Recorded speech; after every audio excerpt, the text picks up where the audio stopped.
गांव के पश्चिमी सिरे पर एक पुराना पीपल था, जिसकी जड़ों के नीचे से हर अमावस की रात सड़ांध भरी हवा उठती थी। लोग कहते थे, वहां से गुजरने वाला इंसान अपने घर सही सलामत नहीं लौटता। लेकिन उस रात रघु गुजरा था। रघु ने बस एक चीज देखी, एक औरत जिसका चेहरा आधा अंधेरे में था और आधा चांदनी में। और जब उसने ऊपर देखा, उसकी नाक नहीं थी। चेहरा सपाट था, जैसे किसी ने तेज दरांती से नाक काट दी हो। खून नहीं, सिर्फ काले जले हुए मांस की रेखा। रघु चीख भी नहीं पाया। उसके गले से आवाज ही नहीं निकली। औरत मुस्कराई। उसकी मुस्कान में दांत नहीं थे, सिर्फ काला गड्ढा।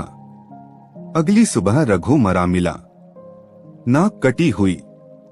गांव में खलबली मच गई। 3 दिनों में 5 लाशें मिली, सबकी नाक कटी हुई। कोई जानवर नहीं था, किसी औजार का निशान नहीं था। नाक ऐसे गायब थी जैसे कभी थी ही नहीं। गांव के बुजुर्ग बोले, वो लौट आई है।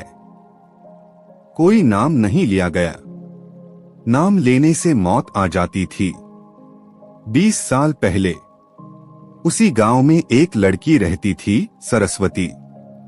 सुंदर नहीं थी, लेकिन आंखों में आग थी। वो बोलती कम थी, पर जब देखती थी तो सामने वाला झुक जाता था। लोग कहते थे, उसकी मां डायन थी। उसका बाप कौन था, किसी को नहीं पता।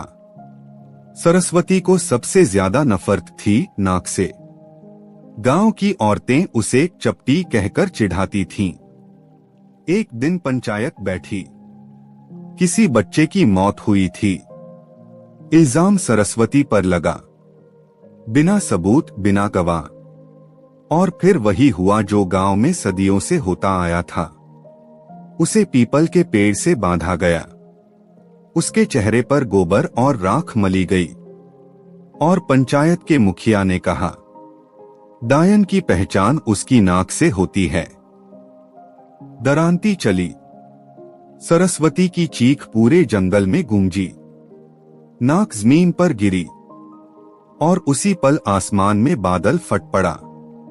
सरस्वती मरी नहीं, लेकिन उस रात कुछ और पैदा हुआ। 20 साल बाद गांव में एक लड़की आई, मीरा। शहर से, शिक्षा विभाग की नौकरी। मीरा को अंधविश्वास पर हंसी आती थी। पीपल के नीचे से भी वह दिन में गुजर गई। लेकिन रात को उसे किसी के रोने की आवाज आई। हरदेव अब अपाहिज था, बिस्तर से हिल भी नहीं सकता था। मीरा उसके घर पहुंची।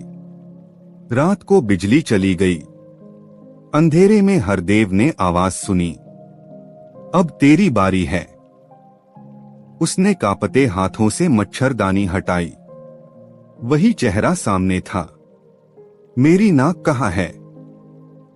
हरदेव रो पड़ा। मैंने मिट्टी में दबा दी थी, पीपल की जड़ में। औरत हंसी। झूठ। उसने हरदेव की नाक ऐसे नोची जैसे कागज फाड़ा जाता है।